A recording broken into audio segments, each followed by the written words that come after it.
예, 강정 평화 컨퍼런스에 오신 모든 분들께 진심으로 환영하고 이번 그 모임을 통해서 우리가 좀 더 평화를 위해서 일하는 사람들이 될 수 있도록 하나님께서 우리를 당신의 일꾼으로 써주시기를 이렇게 기도하는 마음입니다. 시간이 짜여져 있어서 바로 시작하겠습니다. 그 세월호 이 사고 직후에 여러분들도 다 기억하시겠지만 그 가족들 중에 어떤 분이 굉장히 그때 그 분노와 어떤 큰 실망 속에서 이게 국가냐, 이런 게 국가라면은 나는 이 대한민국에 살고 싶지 않다. 사건이 어느 정도 마무리되면 이민 가려고 한다. 그런 말을 이렇게 거침없이 했었습니다. 그 말씀을 이렇게 들으면서 저는 세상 이 국가라는 것이 도대체 무엇인가 하는 것을 이렇게 다시 생각하게 됐습니다. 사전을 찾아보면 국가는 일정한 영토와 그곳에 사는 사람들로 구성되어 통치권을 갖고 있는 공동체, 나라, 이렇게 설명이 되어 있더라고요. 국가는 통치권을 갖는 공동체라고 풀이했습니다. 그 국민을 다스리는 권력을 가진 주체라는 거죠. 그런데 그렇다면은 그 설명에 의하면 이게 우리가 일반적으로 국가라고 했을 때 가지고 있는 그 우리 머릿속의 인식은 국가는 국민 위에 이렇게 위에서 국민을 이렇게 다스리고 통치하는 그런 존재이고 국민은 국가에 추종해야 하는 그 아랫사람이라는 그런 인식이 전제되어 있다고 이렇게 생각이 됩니다. 그래서 우리 한국어의 이 국민이라는 단어 자체에 상당히 문제가 저는 있다고 느낍니다. 국가의 그 민이라는 백성이라는 말인데 국가를 중심으로 해서 국가를 이루는 사람들이니까 국가 쪽에, 나라 쪽에 더 그 방점, 중요한 그 강조점이 있고 민은 이렇게 그 따라가는 그런 부수적인 존재로 이렇게 기본 개념이 깔려 있는 것 같아요. 우리 헌법에 보면, 대한민국 헌법에 보면 이런 표현이 나옵니다. 대한민국의 주권은 국민에게 있고 모든 권력은 국민에게서 나온다. 헌법 1조에 나오는 말입니다. 다시 말해서 이 헌법 정신에 의하면 국가란 국민을 위해서 존재합니다. 대한민국이라는 국가의 통치권은 국민에게서 받는 것입니다. 국가는 국민의 생명과 재산을 보호하고 지키기 위해서 존재하는 것이고 국민이 국가를 위해서 존재하는 것이 아니라는 얘기입니다. 그런 의미에서 우리 헌법은 아주 이상적인 훌륭한 조문을 가지고 있는 셈입니다. 그런데 이 헌법 정신이 우리 현실에서는 제대로 살려지지 못하고 오히려 일반 통념, 사전상의 그 통념이 더 이렇게 널리 이렇게 모두에게 인식이 되어 있는 것이 아닌가 하는 그런 생각이 듭니다. 20세기 전반에 그 1900년대 전반에 우리는 세계 대전을 2번 치렀습니다.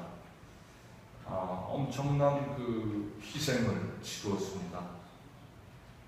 그러나 그 엄청난 희생 덕분에 인류가 한 가지 깨달은 것은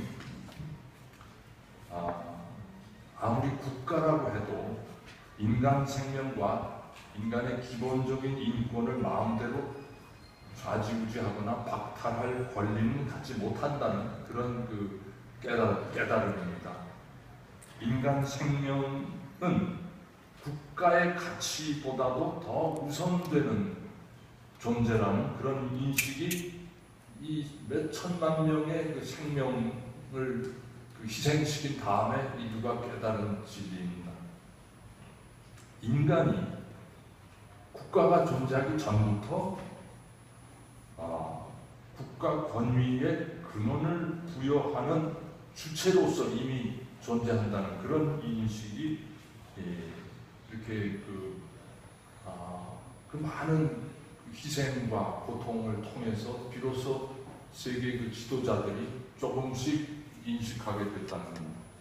그래서 1948년 12월 8일에 유엔에 모인 50개국 정상들이 이 세계 인권 그 선언문을 채택하기에 이른 것입니다.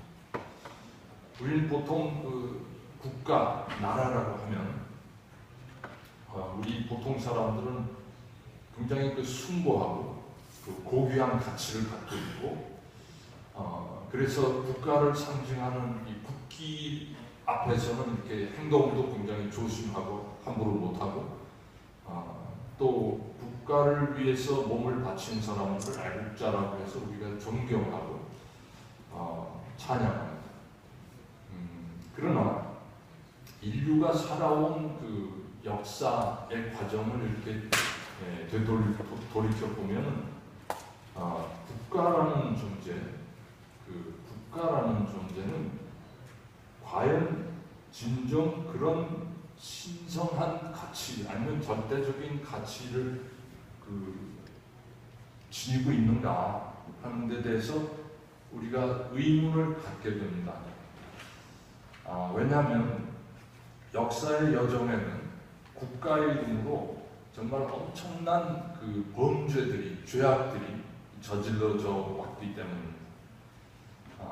그래서 국가의 이름으로 또 그 국가가 이렇게 작동하고 국가가 기능을 할 때 그 권력을 잡은 아주 소수의 사람들이 국민 대다수의 동의나 공감을 얻지 않고 어떤 그 소수의 편향된 이념이나 권력을 위해서 올바르지 못한 때에 따라서는 상당히 폭력적인 방법으로 힘없는 대중을 억압하고 멋대로 다룬 그러한 사례가 역사 속에 너무나 많기 때문입니다. 그래서 이 국가라는 데 대한 우리의 모두가 가지고 있는 어떤 그런 국가에 대한 기본적인 사고를 좀 의심하고 시작할 필요가 있다. 그렇게 말씀을 드리고 싶습니다. 이 수천만 명의 인명을 살상한 그 세계대전 두 차례, 세계 1차 대전, 2차 대전, 참 모두 다 국가가 저지른 일들입니다. 조선을 식민지로 해서 36년간 그 수탈을 하고 또 아시아 여러 나라의 를 침략하고 전쟁을 일으키고 남경의 30만 명의 학살극을 일으킨 것도 일본이라는 국가가 저질렀습니다. 그리고 민족을 해방한다면서 6.25 전쟁을 일으켜서 또 수백만 명을 희생시키는 것도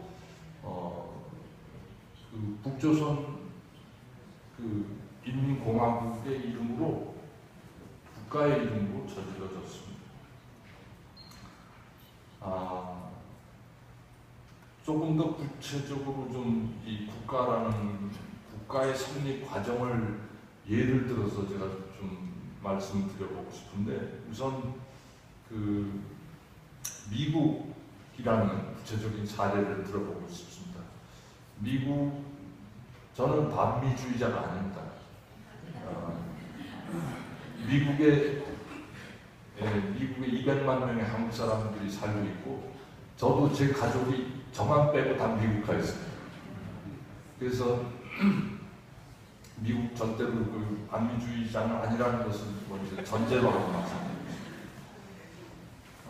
근데 그 지금 세계에서 가장 초강대국으로 이렇게 국력을 자랑하는 미국이 1789년에 시작이 됐습니다. 정식으로 건국이 됐습니다. 근데 뭐 다 아시는 얘기지만 미국은 유럽인들이 유럽 대륙에서 이렇게 신대륙으로 이주하면서 시작됐습니다. 처음에는 아주 극소수의 사람들이 상륙해서 미 대륙에 상륙해서 뭐 아마 조그만 이렇게 거기 사는 원주민들하고 이렇게 싸우지 않기 위해서 뭐 우정의 표시로 뭐 이렇게 선물들을 가져가고 그랬던 것 같습니다. 그러면 처음에는 화기애애하게 서로 이렇게 잘 교류하고 지내면서 그러면서 그냥 슬쩍 눌러 앉기 시작을 했죠.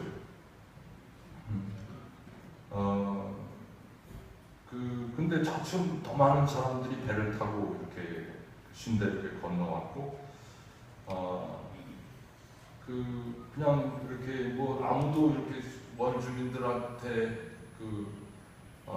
무슨 돈을 주고 땅을 사거나 뭐 계약을 맺고 뭐 땅을 사거나 그러지는 않은 것 같습니다. 원주민들은 소위 아메리칸 인디언들은 대대로 땅을 개인이 소유한다는 개념을 갖고 있지 않았던 것 같습니다. 땅은 자기들이 태어나기 전부터 조상 대대로 이미 있었고, 아무도 여기는 내 땅이니까 들어오면 죽인다 하고 이렇게 담 쌓고 철조망 치고 다른 사람들 못 들어오게 하지 않았습니다. 그냥 땅이 워낙 넓으니까 그랬겠지만 그냥 자기가 살고 있는 땅은 조상이 물려주신 땅으로 생각하고 그냥 거기 살고 다들 그걸 존중하면서 그냥 그렇게 살았습니다. 근데 이주민들이 들어와서 그러니까 자기네들이 그렇게 살아왔으니까 유럽에서 이주민들이 와서 집 짓고 살아도 거부하지 않고 그냥 받아들였습니다. 유럽인들은 거기에 대해서 원주민에게 어떤 토지를 매입하기 위해서 대가를 지불하지 않았습니다. 근데 들어와서 살면서 차츰차츰 자기네들이 사는 땅에 이렇게 금을 긋기 시작했고, 여기는 내 땅이라고 문서에 등록하고 소유권을 주장하고 점점 더 그 소유권을 넓혀가기 시작했습니다. 그러면서 많은 이주민이 유럽에서 몰려오면서 원주민들의 그 삶의 터전을 위협하고 이제 총칼과 대포로 그들을 이렇게 몰아내기 시작했습니다. 결국은 대륙의 동쪽 끝에서 서쪽 끝까지 이렇게 다 차지하고 나서 원주민들은 좁은 보호구역 안에 가둬버렸습니다. 미국이 영국으로부터 독립을 선포하고 새로운 국가로 건국했을 무렵 유럽계 이주민은 100만 명 정도였고 거기 그 대륙에 살던 원주민은 1000만 명 정도 있었다고 합니다. 아마 이 통계는 그렇게 과학적인 통계라고 생각은 안 됩니다만 대충 그렇게 이렇게 문서들에 나와 있더라고요. 근데 그런 후에 100년이 지나면서 100년이 지난 후에 외부에서 온 이주민은 100만 명에서 1억 명으로 100배가 늘어났고, 원주민은 1000만 명에서 50만 명으로 줄었습니다. 그러니까 이주민들은 100배가 늘어난 데 비해서 원주민들은 20분의 1로 줄어들었습니다. 이 100년 사이에 어떻게 이런 엄청난 변화가 있었을까? 결국 그냥 여러 부족으로 나뉘어서 이렇게 자유롭게 흩어져 살던 원주민들이 이제 이렇게 유럽 이주민들의 그 무력에 의해서 밀려나고 삶의 터전을 잃고 이렇게 쫓기다 보니까 그 통해 이제 학살당하기도 하고 굶어 죽기도 하고 질병에 시달리다가 죽기도 하고 그래서 아주 급격히 이렇게 인구가 감소했습니다. 이것이 그 오늘날의 USA가 건립되는 과정입니다. 그냥 뭐 다른 거 빼고 경위만 보면 간단하게 그렇습니다. 그렇게 성찰해 본다면 정말 국가라는 존재에 신성하고 숭고하고 그 인간의 인권을 우선할 수 있는 어떤 국민의 인권을 우선할 수 있는 절대로 지켜야 할 그런 가치가 있다고 우리가 장담을 할 수 있겠는가 그런 생각이 드는 것입니다. 일본이라는 나라를 또 생각해 봅니다. 여기 일본 주변에 와 계시지만 일본이라는 나라도 오랜 세월 동안 하나의 국가가 아니었고 봉건 국가라고 할까? 각 지역의 그 영주들이 뭐 입법, 사법, 행정 모든 권한을 다 가진 그런 그 독자적인 한 나라나 마찬가지였습니다. 그리고 그 지역의 영주들이 대개 무사였기 때문에 이 무사 계급들이 그 영토를 놓고 전투를 자주 벌였습니다. 그것을 조정하려고 제일 그 영주들 중에 가장 힘이 있는 영주가 전국을 이렇게 그 통합하는 중앙 통치 기구인 막부를 설정했습니다. 막부는 그 개별 그 영주가 그 중앙 정부인 막부에 얼마나 공헌하는가에 따라서 영토를 더 주기도 하고 뺏기도 하고 그랬습니다. 그렇지만 이 도쿠가와 막부가 너무 오랫동안 이렇게 지속이 되다 보니까 힘도 약해지고 또 여러 가지 부패도 생기고 그러다 보니까 그 일본의 그 몇몇 그 영주들이 그 남서쪽에 있는 몇몇 그 지역의 영주들이 힘을 합해서 그 전투를 벌이고 중앙 정부의 막부를 쓰러뜨립니다. 그게 소위 그 명치 유신이 시작되는 그 계기였습니다. 그러면서 그러니까 봉건 체제가 무너지고 중앙 정부가 막강한 어떤 새로운 중앙 집권 체제의 천황 중심인 정부가 생기게 되는데 여기서 천황이란 이 무사들이 일으킨 그 중앙 정부의 그 합법성을 부여하고 어떤 권위를 부여하기 위해서 천황이란 어떤 신화적인 존재를 이렇게 동원해서 제국을 세운 것입니다. 이 제국의 권력을 더 확대하고 공고히 하기 위해서 그들은 아시아의 이웃 나라들을 보호해준다는 명목으로 강제로 조약을 맺고 관계를 설정한 다음에 왕권을 무너뜨리고 자기 나라에 통합해 갔습니다. 이것이 오늘의 일본이라는 국가가 형성된 과정입니다. 우리 지금 대한민국 좀 생각해 보겠습니다. 유엔이라는 그 세계 그 열강의 여러 나라 50여 개국에 지금은 훨씬 더 많아졌지만 우리 대한민국 정부가 수립될 때만 해도 50여 개국밖에 안 됐습니다. 유엔 가입된 국가 수가. 그 50여 개국의 대표가 모여서 남한 단독 선거를 결정하고 국민의 투표로 정부가 설립되고 대한민국 헌법이 정해지고 국호가 선포되었습니다. 이승만 정권의 행적에 대해서 여러 가지 평가가 나뉘어지기는 하지만 그래도 일단은 하여튼 국민의 총선거를 통해서 민의에 의해서 구성된 정부였습니다.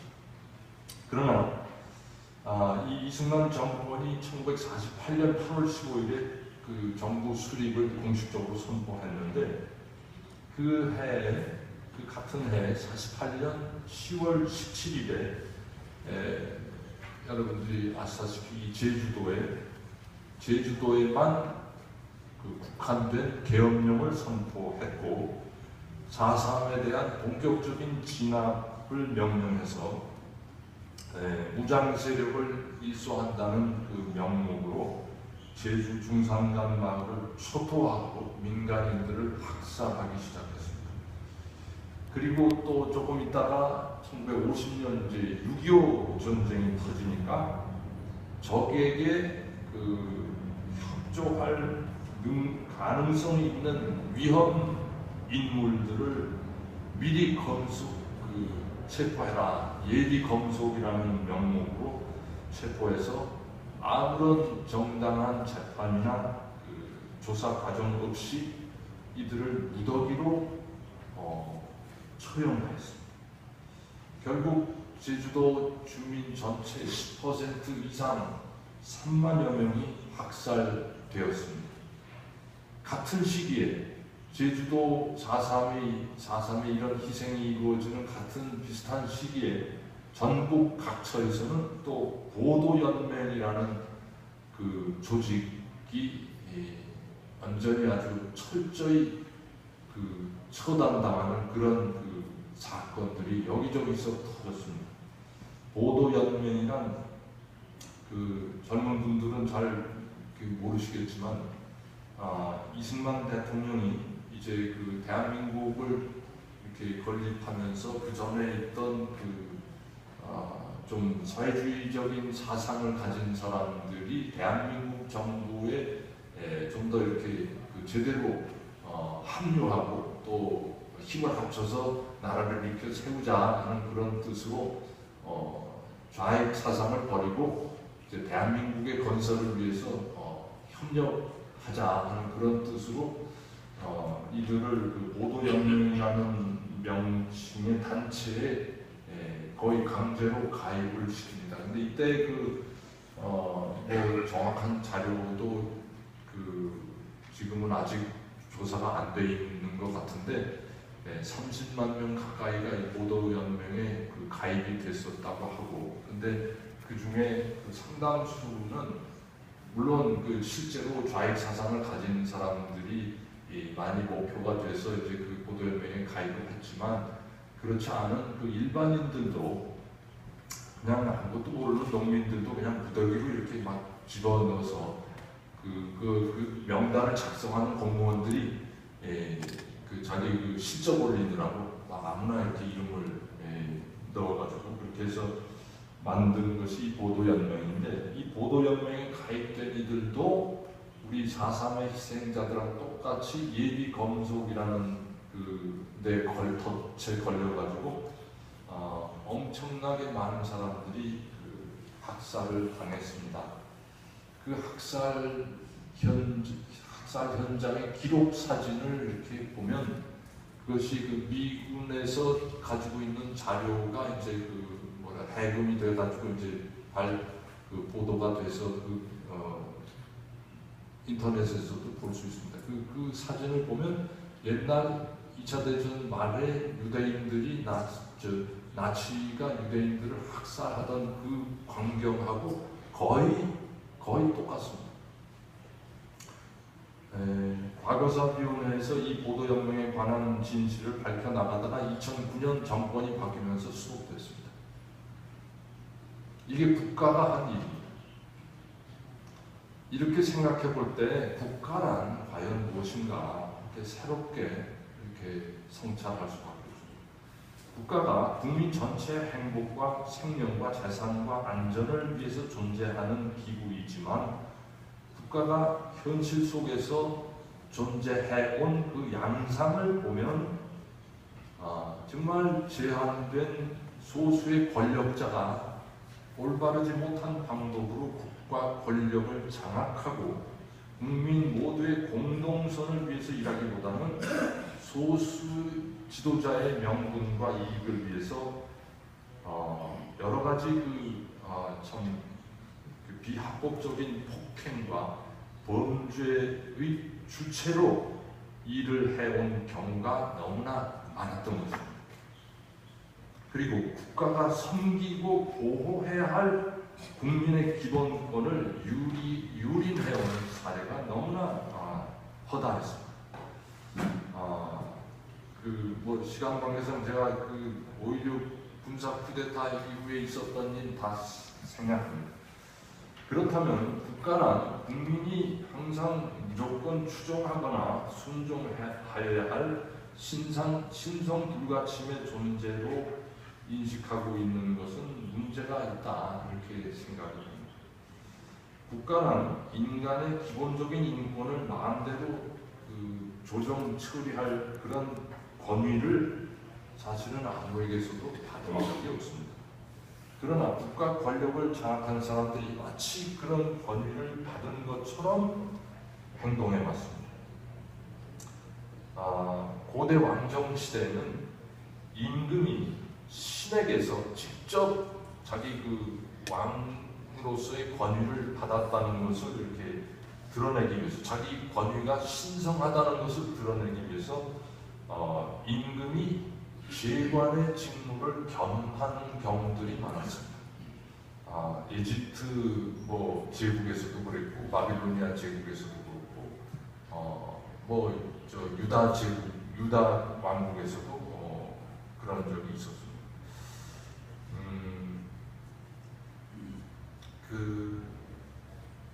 이것은 결국 몇몇 인간들이 이렇게 받들어 세운 국가를 신의 작품으로 신화화하기 위한 작업이었습니다.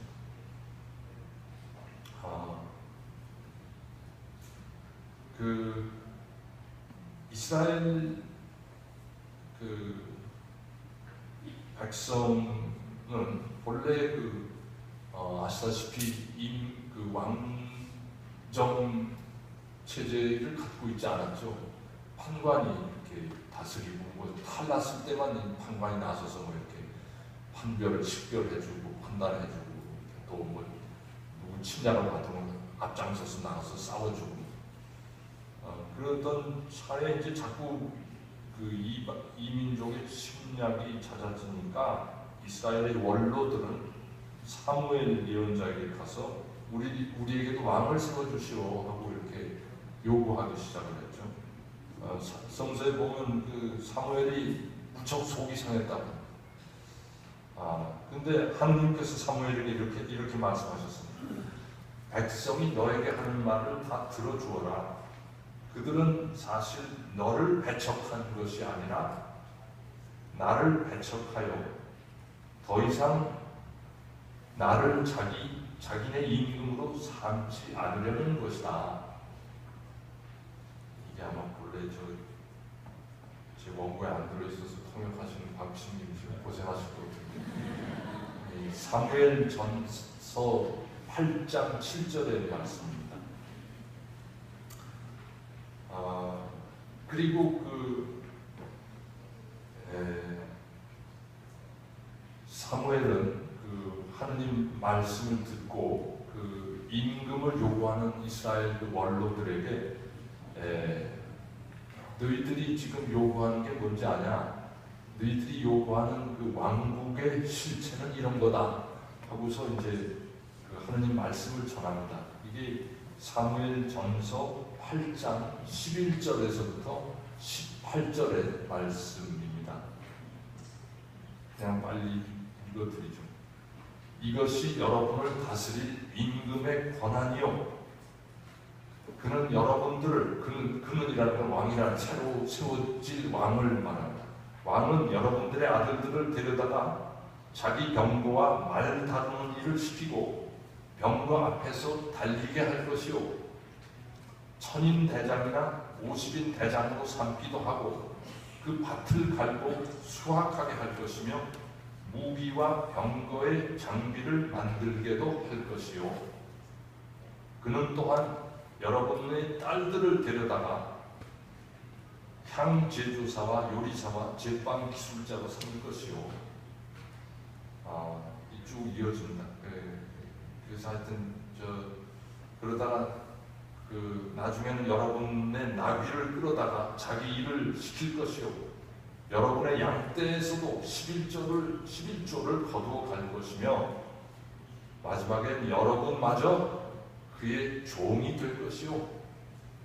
그제야 여러분은 스스로 뽑은 임금 때문에 울부짖겠지만 그때 주님께서는 응답하지 않으실 것이요. 예나 지금이나 사람들은 그 국가의 발전과 성장을 위해서 강력한 리더십을 원합니다. 그리고 그 국가의 통치 권력에는 뭔가 어떤 초월적인 권위의 근거가 있을 것이라는 막연한 인식이 많은 사람들 안에 자리 잡고 있습니다. 분명한 그런 그 권위의 국가가 지니는 초월적인 권위의 근거는 아무데도 없습니다.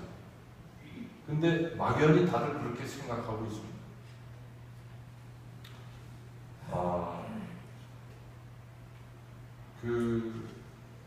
그래서 이 사무엘서에서도 나오지만 이스라엘 사람들도 눈에 보이지 않는 하느님의 통치를 받기보다는 눈에 잘 보이고 막강한 군사력과 경제력을 장악하고 발휘할 수 있는 임금의 통치를 더 원했습니다.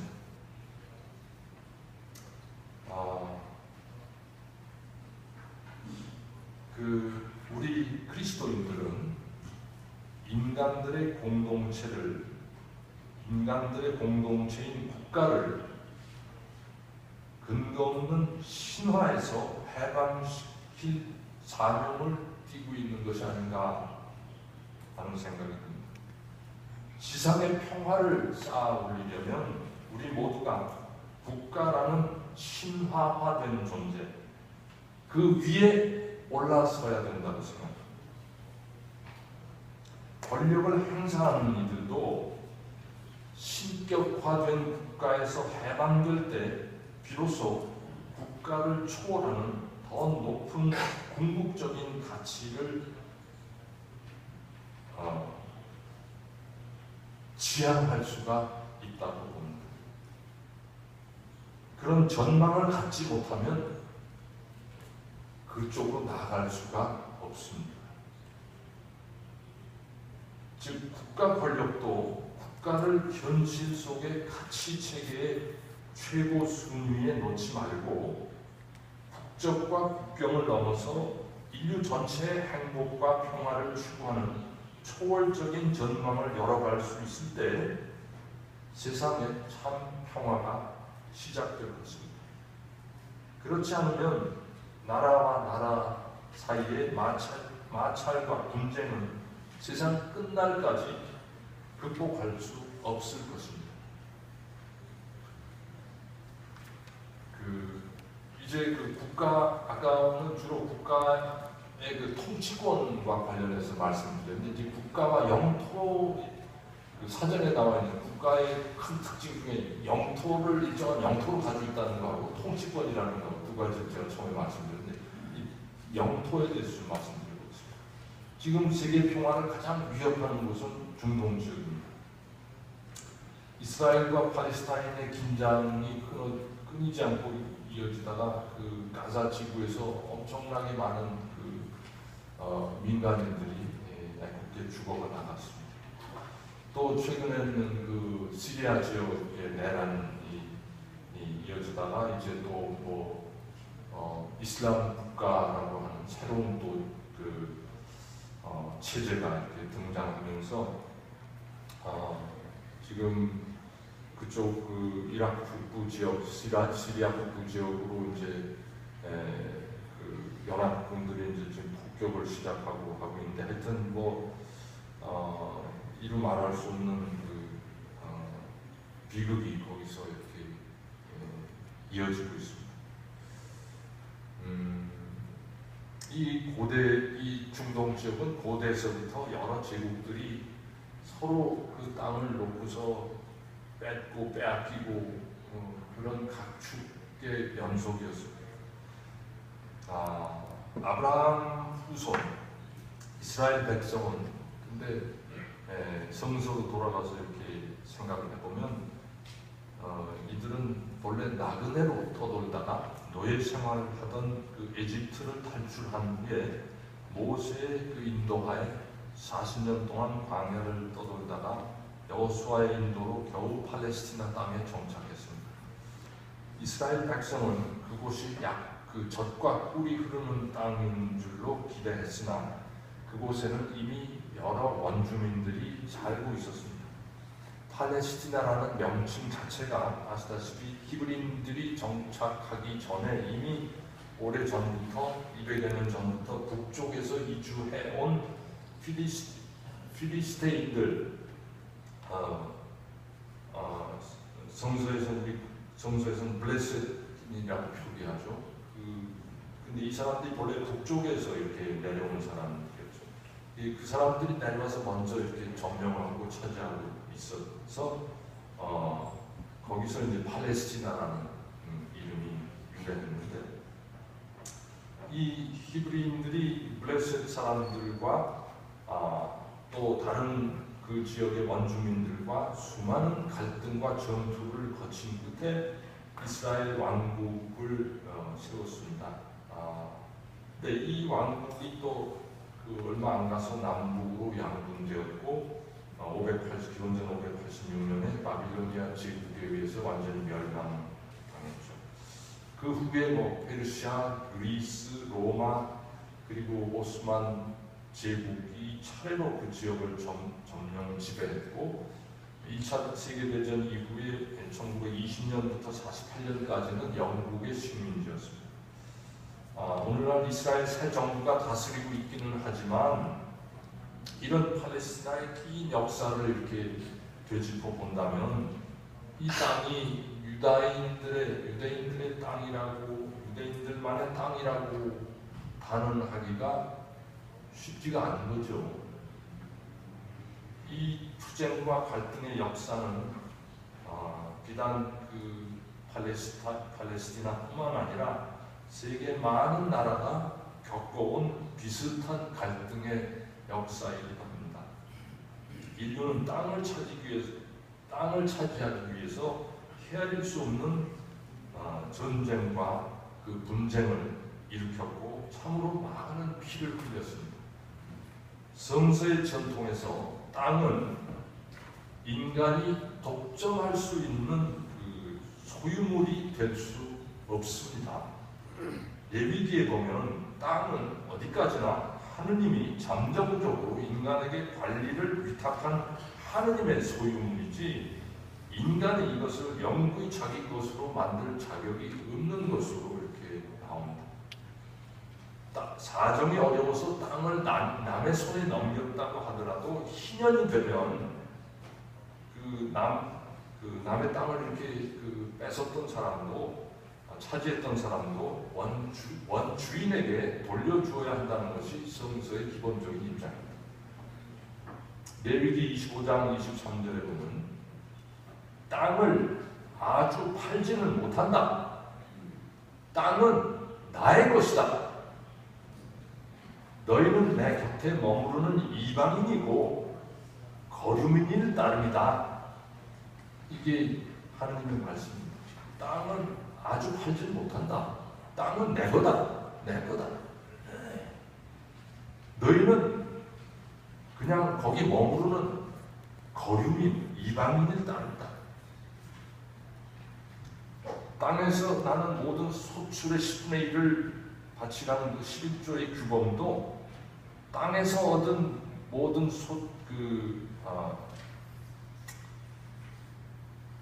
복이 그 땅의 주인이신 하느님께서 주신 거니까 하느님께로부터 받은 복에 감사하는 뜻으로 이렇게 내놓으라는 봉헌하라는 의미입니다. 일곱째 해에는 경작을 하지 말고 고아와 과부나 나그네들이 굶주림을 해결하도록 하라는 그 안식년 규범도 땅의 주인은 하느님이라는 데서 출발합니다. 하느님께서 힘없는 이들에게도 그들이 먹는 것을 원하시는, 그들도 굶주리지 않고 먹기를 원하시니까 그 안식년은 그들을 위해서 내놓으라는 것이고 땅의 권리를 독점해서는 안 된다는 의미입니다. 하느님께서 아브라함, 이삭, 야곱에게 여러 차례 그 창세기 그 앞부분에 보면 땅을 주신다는 약속을 하셨습니다. 근데 이 그 창세기에 나오는 땅의 개념은 오늘날 우리가 생각하는 그 땅의 개념과는 좀 다릅니다. 하느님께서 땅을 주시는 것은 그곳에서 살고 농사짓고 가축을 키우면서 생계를 이어갈 수 있는 터전을 마련해 주신다는 의미이지, 땅 그 자체를 그 소유물로 내어주어서 땅 주인이 되라고 하시는 이야기는 아니라는 겁니다. 땅 주인은 하느님이시기 때문입니다. 그래서 아브라함은 가는 곳마다 새로운 땅을 잃을 때마다 그 땅의 주인이신 하느님께 제사 지내며 예배를 드렸습니다. 아브라함도 이삭도 일생을 나그네살이를 했지 지주 노릇을 한 적이 없습니다. 그것은 이삭에게 내리신 하느님의 말씀에서도 드러납니다. 창세기 26장 3절에 이런 말씀이 나옵니다.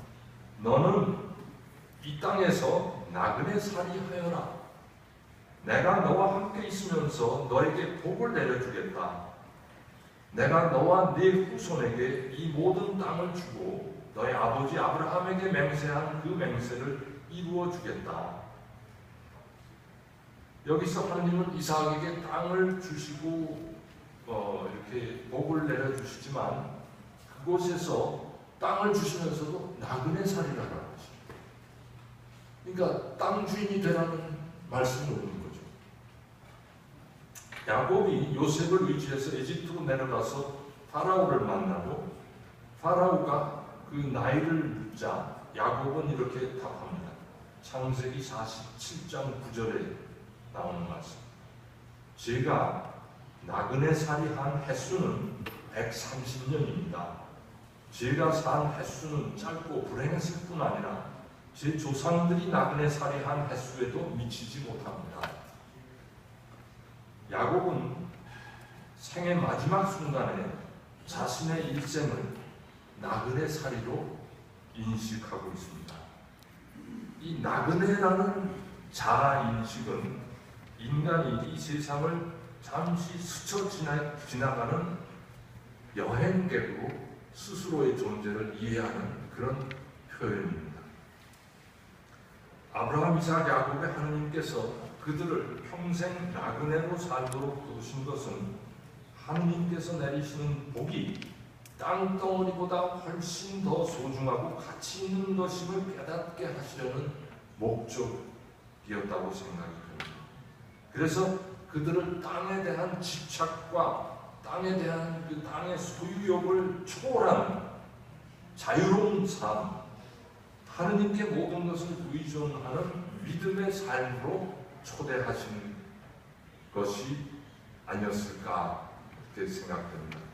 그래서 하느님은 모세를 통해서 그 이스라엘이 약속의 땅에 들어가더라도 땅이 제공하는 유혹에 빠지지 말고 그 땅을 제공해 주신 하느님을 잊지 말라고 경고하셨습니다. 신명기 8장 12절에서부터의 말씀입니다. 너희가 배불리 먹고 좋은 집들을 짓고 살게 될 때 또 너희 소떼와 양떼가 불어나고 너희에게 은과 금이 많이 생기며 너희가 가진 모든 것이 불어날 때 너희 마음이 교만해져서 너희를 에집트 땅 종살이하던 집에서 이끌어내신 주 너희 하느님을 잊지 않도록 하여라. 그러나 그 이스라엘은 이러한 그 모세의 그 경고, 하느님의 경고를 이렇게 잊어버리고 약속의 땅에 정착하면서 결국 그 땅이 주는 소출과 땅이 만들어내는 부에 자기들의 그 모든 것을 몸과 마음을 다 빼앗겼습니다. 이스라엘은 그 땅을 차지하고 정착하면서 그 땅을 일구어오던 농경 문화를 일군 사람들의 그 관습과 그들의 종교까지도 받아들이고 그들의 사회적 물질적 제도와 탐욕까지도 모두 넘겨받았습니다. 그러다가 결국은 그 자기네들이 세운 그 왕국이 무너지고 이방인들에게 도로 모든 땅을 다 뺏기고 사방으로 흩어져 가서 다시 나그네 살이를 하게 되었습니다. 이러한 그 이스라엘에게 하느님은 새로운 그 땅을 말씀하십니다. 이사야 65장 17절 또 25절의 말씀입니다. 보라, 나 이제 새 하늘과 새 땅을 창조하리라. 예전의 것들은 이제 기억되지도 않고 마음에 떠오르지도 않으리라. 늑대와 새끼양이 함께 풀을 뜯고 사자가 소처럼 여물을 먹으며 뱀이 흙을 먹이로 삼으리라.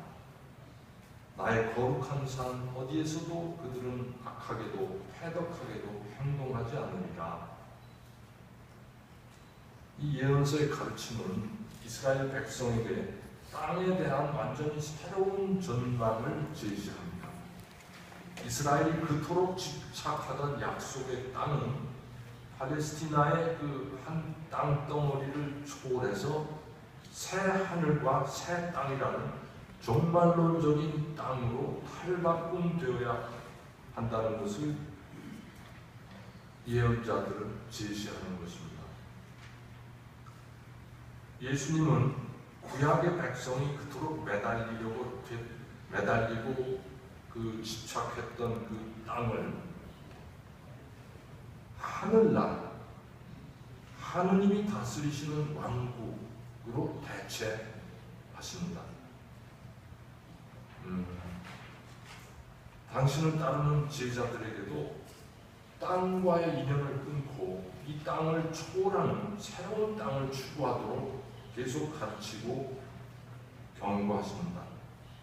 마태오 6장 19절 너희는 자신을 위하여 보물을 땅에 쌓아두지 마라. 땅에서는 좀과 녹이 망가뜨리고 도둑들이 뚫고 들어와 훔쳐간다.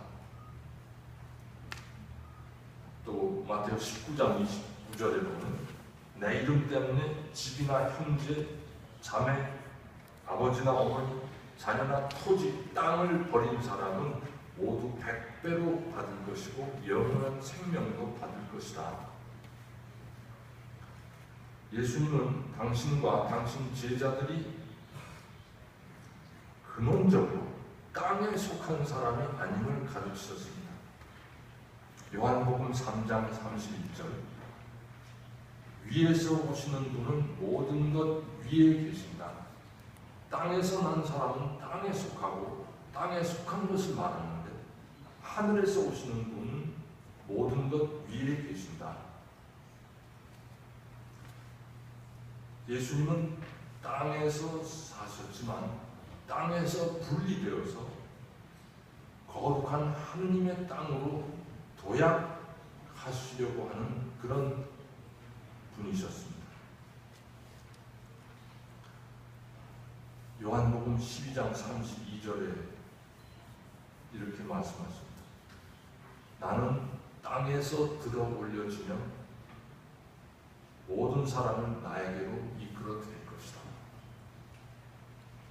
예수님을 따르던 초대 그리스도인들도 이러한 예수님의 자의식과 세계관을 이어받아서 히브리서 11장 13절에 보면 자신들은 이 세상에서 이방인이며 나그네의 딸음이라고 이렇게 고백합니다. 그리고 13장 14절에 히브리서 13장 14절에 보면 사실 땅 위에는 우리를 위한 영원한 도성이 없습니다. 우리는 앞으로 올 도성을 찾고 있습니다. 이렇게 고백하고 있습니다. 제가 한 2주 전인가 일본 후쿠오카에서 열리는 일본 주교회의 정의평화위원회가 주관하는 일본 전국 정의평화대회라는 회의에 참가할 기회가 있었습니다. 거기서 기조 강연을 하도록 부탁받고 오늘 제가 여러분들에게 말씀드린 내용과 유사한 내용을 강연을 했습니다. 그리고서 둘째 날 이렇게 저도 거기 참가자들과 함께 현장 체험 그룹에 뛰어서 버스를 타고 후쿠오카에서 조금 북쪽으로 올라간 치쿠호라는 지역이 있었습니다. 거기를 이제 방문을 했는데 거기가 치쿠호라는 탄광지대입니다. 지금은 탄광이 다 사라졌는데 옛날 탄광 지대를 살펴볼 기회가 있었습니다. 거기 간 이유는 일제강점기 때 강제징용을 당해서 끌려간 조선인들이 그 지역에서만 많을 때는 15만 명이 갱도에서 일을 했고 너무나 열악한 환경의 중노동과 굶주림과 질병, 그 다음에 낙반사고 등등의 이런 일로 그곳에서 많이 죽어간 그런 곳입니다. 그 탄광 흔적을 보러 간 제가 속한 그룹의 참석자가 한 30명 정도 있었는데 각자가 이렇게 거기 이렇게 가면서 자기 소개를 했습니다. 근데 어떤 외국 수녀님 한 분이 이렇게 거기 조인하셔가지고 같이 당신 소개를 했습니다. 그 수녀님은 그 전날 제 강연을 들은 다음에 저한테 개별적으로 와서 당신도 역사 속에서 국가가 인간들에게 얼마나 엄청난 고통을 줘왔는가를 굉장히 가슴 아프게 생각을 하고 있었는데 뭔가 자기 마음속에서 잘 정리가 안 됐었는데 주변의 말을 듣고 보니까 아주 뭔가 좀 선명해졌다고 그런 이야기를 하셨습니다. 그 전날. 근데 그 수녀님이 그날 이렇게 버스 타고 가면서 자기 소개를 하시는데 이렇게 말했습니다. 제 이름은 마리아입니다. 저의 국적은 하느님 나라입니다. 제가 그 말씀을 듣고 정말 가슴이 뭔가 그냥 망치로 치는 것 같은 그런 어떤 감동을 이렇게 받았습니다.